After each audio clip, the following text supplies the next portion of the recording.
Salut la team, bienvenue dans ce nouvel épisode où nous allons parler de Martial Godo et Oumar Diakité. Parce que la liste est sortie le 15 de ce mois-là et ça fait beaucoup parler, beaucoup un peu au scandale pour la non-convocation de Martial Godo et la convocation de Oumar Diakité. Est-ce que c'est un choix qui est bon, c'est un bon choix, ou encore est-ce que c'est de l'injustice? Et dans cette vidéo, on va essayer de décortiquer. Nous allons essayer de décortiquer un peu ça et voilà, passer en revue un peu les statistiques pour voir si vraiment MS Faye avait raison de convoquer Oumar Diakité et laisser Marcel Godo dans la liste des réservistes. Voilà, on va commencer par d'abord Oumar Diakité. Oumar Diakité, cette saison, c'est 7 buts en championnat. 7 buts en championnat. Je ne sais pas si c'est en 25 matchs, mais de toute façon, en 25 matchs, ça affiche sur l'écran, c'est 7 buts seulement. Zéro passe décisif. Zéro passe décisif actuellement. Et en plus, il ne joue pas dans un bon championnat. Il joue dans un championnat belge. Un championnat belge. Un championnat de... c'est pas dans ma bouche que vous allez manger votre piment. C'est un championnat de... Voilà, vous connaissez. Et là-bas, je pense qu'ils sont en train de lutter pour ne pas descendre en deuxième division. Donc, franchement, dit c'est difficile. Dans un championnat aussi belge, tu n'arrives pas à être convaincant. Voilà. Donc, pour moi, franchement, dit, c'est pas de bonnes statistiques. Oumar Diakité n'a pas de bonnes statistiques. Et si on veut se baser sur ces statistiques-là, vraiment, il n'a pas sa place.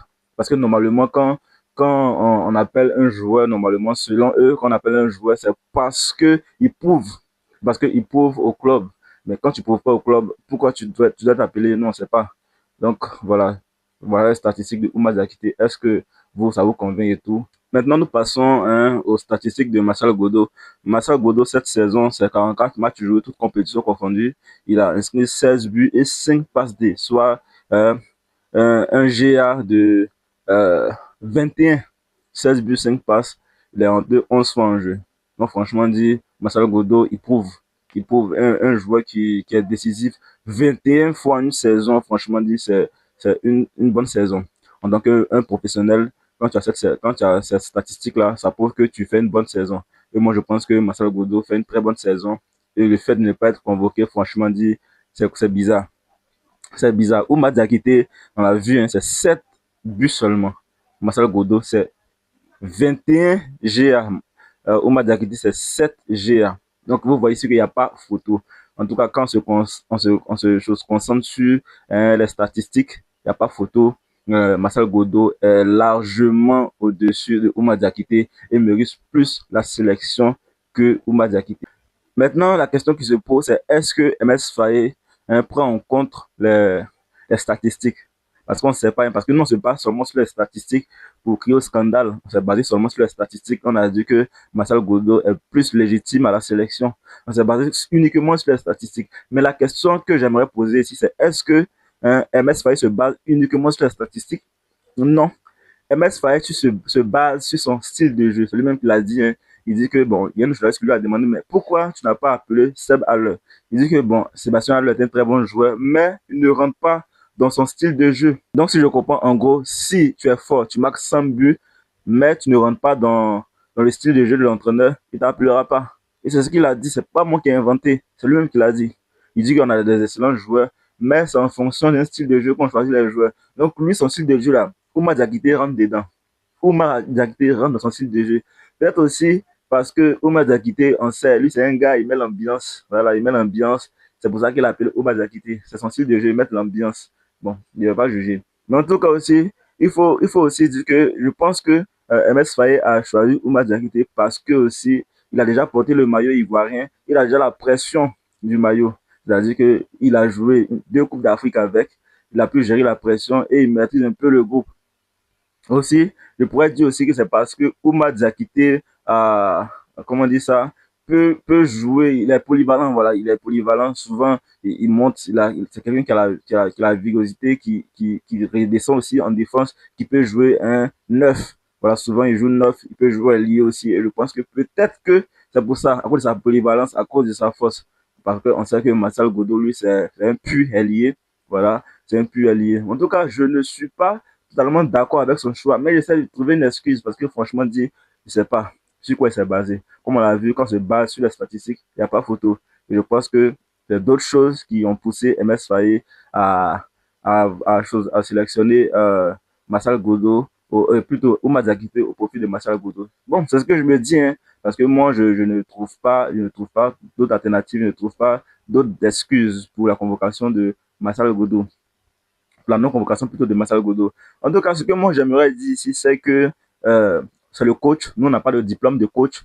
Donc, on va laisser MS Faye faire son travail.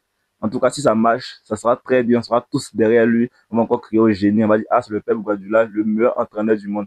Mais, gaffe à lui. Gare à lui. Gaffe à lui. Si ça ne marche pas, ah, il connaît son soin parce que nous-mêmes, on attend ça depuis longtemps. Nous, on attend ça depuis longtemps. Si ça ne marche pas, il connaît, lui, mais il connaît ses gars. Il connaît ses gars.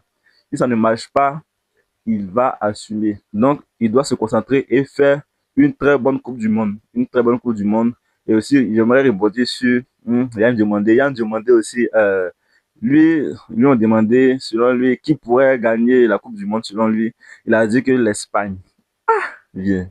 En fait, beaucoup diront que c'est du réalisme ou voilà, c'est du réalisme, il est réaliste. Mais moi, je pense pas que ce soit du réalisme parce que en tant que compétiteur, quand tu es dans une compétition, l'objectif premier c'est de remporter. Quand tu es dans une compétition, une équipe sérieuse là, quand tu participes à une compétition là, même si tu sais que tu n'as pas le niveau là, ton objectif premier c'est de remporter. On vous dit souvent que le football, c'est pas forcément le talent, mais le mental. Tu peux être talentueux comment, mais si tu n'as pas un bon mental, tu ne pourras pas arriver loin. La preuve, le Real Madrid. Le Real Madrid, les fois où il gagnait la Ligue des Champions, il n'était pas fort. Il n'était pas aussi fort. Il y avait des meilleures équipes, puisque il y avait des gens qui étaient plus forts qu'eux. Mais qu'est-ce qui faisait qu'ils remportaient la Ligue des Champions à chaque fois? C'est parce qu'ils avaient le mental. Ils avaient une confiance. Ils avaient un esprit fort. Et quand tu joues une compétition et que tu n'as pas cet esprit-là, alors ça devient compliqué. Supposons que la Côte d'Ivoire tombe contre l'Espagne.